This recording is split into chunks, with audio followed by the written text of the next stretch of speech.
अस्सलाम वालेकुम नाज़रीन, आप लोग देख रहे हैं कश्मीर क्राउन और मैं हूं आपके साथ मुदस्सिर।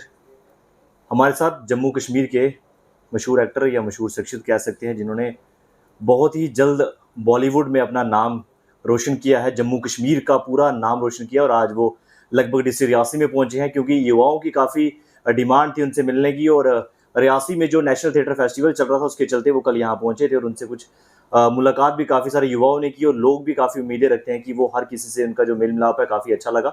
तो इनके बारे में जानते हैं, कश्मीर की युवा भी इनको कुछ लोगों को शायद इनके बारे में नहीं पता होगा, मैं बता दूं ये काफ़ी सारी मूवी में इन्होंने रोल किया हो। अगर मैं बात करूंगा जॉली एलएलबी की केसरी मूवी में काफ़ी इनका जो रोल था और उस इनकी जो एक्टिंग थी वो काफ़ी मशहूर हुई है और अच्छे नाम से मीर सरवर इनका नाम है, वो जाने जाते हैं।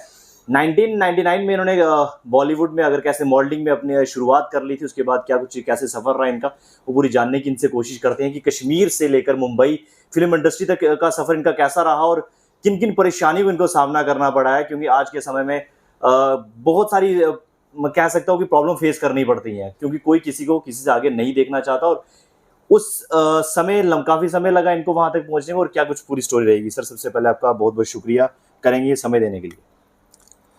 थैंक यू अपने शो में बुलाने के लिए। और ये सफ़र बड़ा तवील रहा है, जैसे कि 22 साल का सफ़र जब है आपने 99 का बोला हुआ है तो आधी उम्र से ज़्यादा का वक्त हो गया है ये।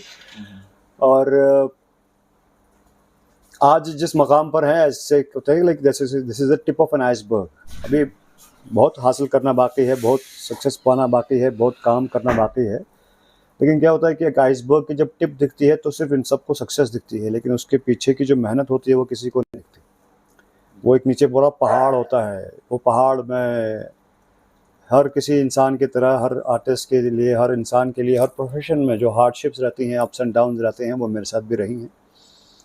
और रिजेक्शंस का सामना करना पड़ा है, फेलियर का सामना करना पड़ा है, सोसाइटी का प्रेशर रहा है, फैमिली का सपोर्ट रहा, उस वजह से मैं कर पाया। मेरे वालिद साहब अल्लाह मग़फ़िरत करे, उनकी सफ़दर साहब हाजी मोहम्मद सफ़दर मीर, उन्होंने हमेशा सपोर्ट किया और उनकी बदौलत अगर मैं देखूं, अगर वो सपोर्ट नहीं करते तो मैं अपने इस फील्ड में अपने मकसद में कामयाब नहीं हो पाता।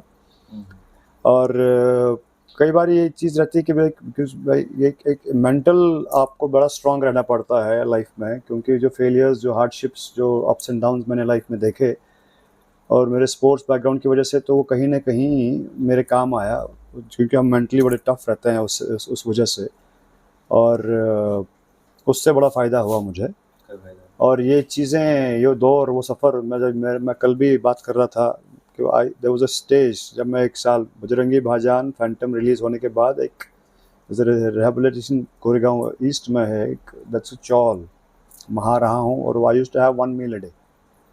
तो इट्स नॉट दैट इजी। कहा नहीं है कि लाइक फिल्म फील्ड तो बड़ा ग्लैमरस फील्ड लगता है कि वहाँ पे सब ऐश कर रहे होते हैं, सब हर हर हर हर ग्लैमर या हर सक्सेस के पीछे जो मेहनत लगती है, सिर्फ शोशा और शेर सिर्फ वो ग्लैमर नहीं है, उसमें जो लोग हैं उन्होंने अपनी ज़िंदगी दी होती है, कई साल, कई दिहाइयाँ, कई डेकेड्स दिए होते हैं। और जब भी किसी को कोई नुक्ताचीनी करनी होती है तो सेलिब्रिटी को या फिर बॉलीवुड इंडस्ट्री को बड़ा टारगेट किया जाता है, बल्कि दे वेरी सॉफ्ट टारगेट, कहीं पर भी किसी को भी उठा लो तो बड़ा इजीली पॉइंट आउट होता है। और क्या होता है कि लेकिन कोई भी अच्छी चीज़ हो या बुरी चीज़ हो तो पहली नज़र बॉलीवुड पे जाती है। कहीं पे इतने सारे कंपनीज़ हैं, बाकी चीज़ें हैं, कॉरपोरेट्स हैं, वहाँ पर कभी नज़र नहीं जाती किसी की। और सबसे ग्लैमरस, सबसे नज़र दिखने वाला बॉलीवुड है, फिल्म इंडस्ट्री है या टीवी इंडस्ट्री बोलें, सेलिब्रिटीज़ हैं। तो उनको क्या होता है कि लाइक उन्हें देखा जाता है कि ये इनका लाइफस्टाइल अलग है, इनका बाकी चीज़ें, काफ़ी सारे अपने अपने तरीके से वर्ड्स भी इस्तेमाल करते हैं, लेकिन हर बार क्या होता है, you should always put yourselves in their shoes. वो किस दौर से गुजरे हैं, कितने साल उन्होंने दिए हैं, कितनी तपस्या की है आर्ट फ़न को सीखने के लिए, क्योंकि बिना फ़न के, बिना हुनर के कोई सक्सेस हासिल नहीं कर सकता। बिल्कुल। मीर साहब बात करूँगा आपके करियर की। अगर मैं बात करूँ, आपने इंजीनियरिंग की है बेसिकली, तो अचानक से मॉडलिंग की लाइन में जाना ये किस तरह से माइंड में आया और परिवार की किस तरह की सपोर्ट रही? और गाँव की अगर मैं बात करूँ, बेसिकली शहर में जिस गाँव में आप रहते हैं तो वहाँ के लोगों का नज़रिया क्या रहा जब आप मॉडलिंग लाइन के लिए निकले थे? पढ़ाई के दौरान जब दिल्ली में था तो काफ़ी सारे लोग कहते थे कि मॉडलिंग करते हो क्या, तब मॉडलिंग का बेसिक थोड़ा सा पता था, बस सिर्फ रैंप वैम्प का आइडिया था। उन दिनों राहुल देव, मिलन सुमन बड़े पॉपुलर मॉडल हुआ करते थे, तो उनको देख के लगता था कि यार मैं भी कर सकता हूँ, ये कौन सी बड़ी बात है। पर लेकिन अंदर घुसने के बाद पता चला कितना आसान नहीं है। सिर्फ अच्छा दिखना या अच्छी बॉडी होना ज़रूरी नहीं होता, उसमें भी एक चीज़ जो आपकी तैयारी होती है, वहाँ पे समझ में आया कि like you no it's not only about like how you look. आपकी एक ग्रूमिंग रहती है, आपकी एक बॉडी लैंग्वेज होती है, एक ग्रेस रहता है। जिस अगर आप सिंपल वॉक भी करना है रैंप पे, उसका भी एक तरीका होता है, उसमें भी एक कॉन्फिडेंस की ज़रूरत होती है, एक बॉडी लैंग्वेज होती है, एक स्टाइल होता है, इसकी कोरियोग्राफी होती है। तो वो समझने में थोड़ा टाइम लगा, लेकिन because of my sports background तो बहुत जल्दी सीखा वो चीज़ें, और समझ में आया कि हाँ मैं इस फील्ड में जा सकता हूँ। और कुछ साल पढ़ाई वढ़ाई ऑलमोस्ट ख़त्म हो रही थी, और तब तक थिएटर शुरू हुआ। और कहीं पे एक्टिंग का तो शौक़ था ही, लेकिन पता नहीं था कि कहाँ कर रहे हैं, कैसे करें। जब मैंने पहला नाटक किया जूलियस सीज़र के आखिरी 7 दिन, ये 2001-2002 की बात है, तो वहाँ पर मुझे पता चला कि मुझे यही करना है। और तब तक पढ़ाई ख़त्म हो चुकी थी। एम.के. राणा सर के साथ मैं कश्मीर गया हुआ था, तो मैंने एक एनएसडी का वर्कशॉप किया। तब कश्मीरी ज़बान के साथ मेरा कनेक्शन बना। उससे पहले मैं कश्मीरी में शायद बात नहीं करता था, मैं कश्मीरी म्यूज़िक सुनता था। लेकिन उसके बाद लिटरेचर की तरफ थोड़ा सा रुझान बढ़ा। थिएटर ने मेरी पर्सनैलिटी चेंज की। मेरा टोटल जो मैं कहूँगा कि 360 डिग्री टर्न ले ली लाइफ ने। और साइड में पढ़ाई जो की थी वो साइड में रख के फिर मैंने डिसाइड किया कि इसी फील्ड में जाना है, क्योंकि तसल्ली जो सेटिस्फैक्शन जो मिलती है वो मुझे लगा कि यही फील्ड से मिलनी है। और टारगेट यही था कि बॉम्बे जाना है, फिल्मों में काम करना है। लेकिन वो सफ़र, वो एक पहले पड़ाव पे भी नहीं पहुंचा था मैं। और उस पड़ाव तक पहुंचने के लिए मुझे वो जो घिसना ज़रूरी होता है, दिल्ली में रहा, काफ़ी जूते घिसे, एनएसडी के काफ़ी चक्कर लगाए, मंडे हाउस के चक्कर लगाए, रोज़ नाटक देखे, कोशिश की। जब भी तब हम सीडी प्लेयर्स हुआ करते थे तो हम सीडी पे फिल्में देखते थे, क्योंकि ट्रेनिंग का ज़रिया मैं किसी फिल्म स्कूल में नहीं गया हूँ। एनएसडी के 3 वर्कशॉप्स मैंने किए हैं, और मैंने किसी बस मेरे उस्ताद बापीदार रहे हैं, और थिएटर ग्रुप हमारा रहा है, एम.के. सर के साथ काम किया है। तो वही ट्रेनिंग रोज़मर्रा की हमारी ज़िंदगी रही। और हमने जो हार्डशिप्स उस दौरान भी, जो मैंने सेल्स जॉब भी की है दिल्ली में, तो उन्हीं चीज़ों ने सिखाया है। और उन्हीं चीज़ों ने काफ़ी हद तक मेलो डाउन भी किया है, कि उससे पहले थोड़ा-सा एक अलग एटीट्यूड था, एक अलग अप्रोच था टुवर्ड्स लाइफ। थोड़ा-सा ये एरोगेंस नहीं कहूँगा, बट एक कॉन्फिडेंस अभी भी है, तब कुछ ज़्यादा ही थी। बड़े-बड़े एक्टर्स, बड़े-बड़े स्टार्स कहते हैं कि ये कौन सी बड़ी बात है। आई रिमेंबर लाइक मैं ग्रास से मिस्टर इंडिया 2002 में था, और उन्हीं दिनों जॉन अब्राहम ने मिस्टर ग्लैडरेक्स मिस्टर इंडिया जीता था। मैंने कहा ठीक है, मैं अगली बार मैं जीतूँगा। तो confidence was always there on top.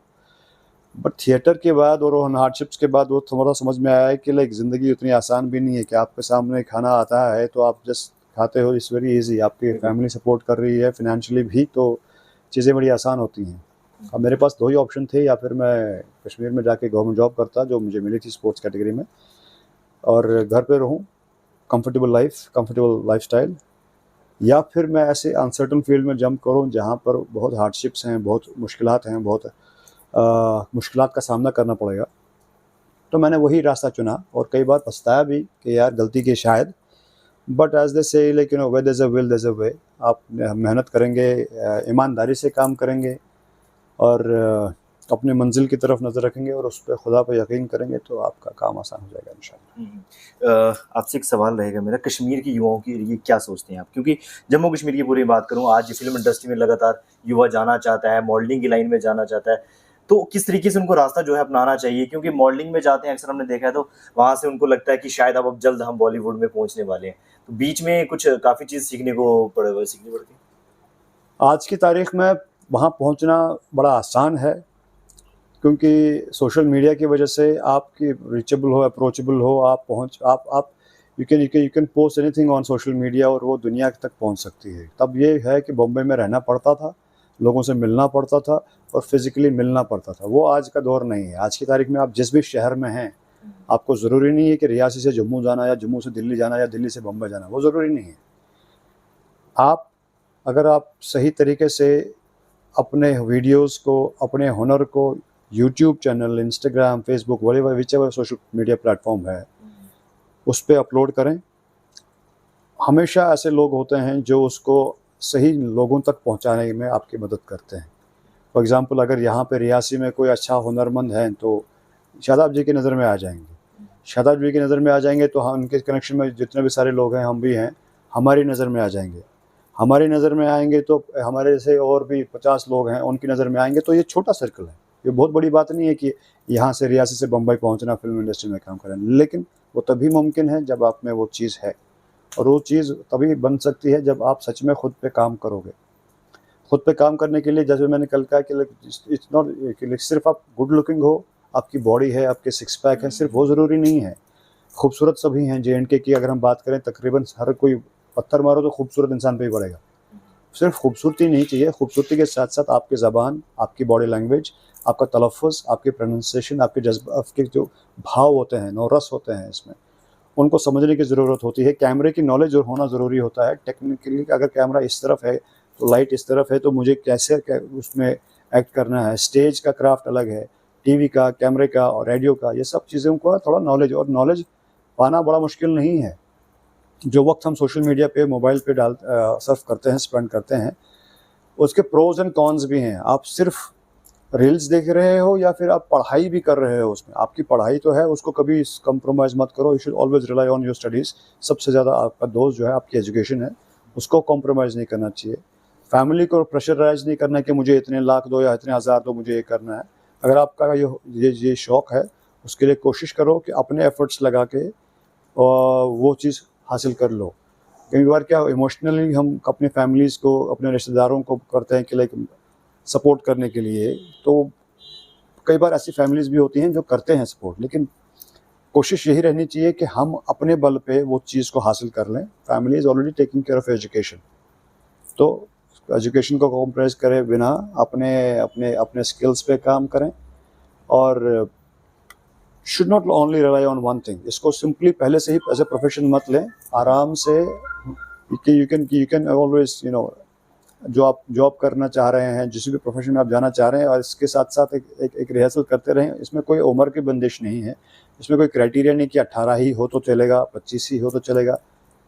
कई बड़े बड़े एक्टर्स, आज बोमन ईरानी साहब 33 साल तक he was a renowned photographer in the industry. आज की डेट में he is one of the finest actors.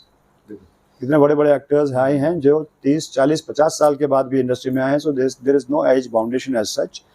और रियासी के हमारे बड़े एग्जांपल हैं। 40 साल की उम्र के बाद स्टार बन गए हमारे रियासी शादाब खान साहब, जो सिर्फ रियासी में थे, और आज वो पूरे JNK में क्या बम्बई तक उनका नाम है, अल्हम्दुलिल्लाह। तो यही है कि लाइक अपने स्किल पे काम कर लो, बाकी रास्ता बन जाता है। ऐसा हुआ है कि जम्मू कश्मीर के युवाओं ने कभी क्योंकि आप बॉलीवुड में, तो हमेशा उम्मीद रहती है कि अक्सर कोई अब जब यहाँ से बॉलीवुड तक पहुँचता है तो उन्हें उम्मीद होती है कि जैसे आप वहाँ पे हैं तो वो आप तक किसी ने पहुँचने की कोशिश की, या किसी ने कहा कि हमारी हेल्प कीजिए, कुछ इस तरीके का सामने आया कुछ?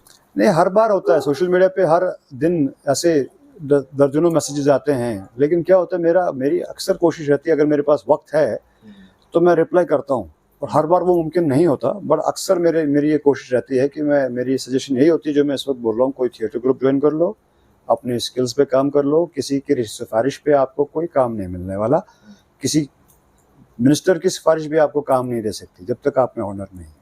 तो अपने स्किल्स पे काम कर लो, बेसिक ज़ीरो से स्टार्ट करो, ग्रास रूट लेवल से स्टार्ट कर लो, क्योंकि अगर आप पहले जंप मारने की कोशिश करो तो गिर जाओगे। Simple as that. तो सिंपल लॉ है, सिंपल स्टेप बाय स्टेप है। 11 सीढ़ियों को चढ़ते ही आप पहली मंजिल पे पहुंचेंगे, तो वो मंजिलों को क्रॉस करना ज़रूरी होता है। यही मेरी सजेशन है। अपने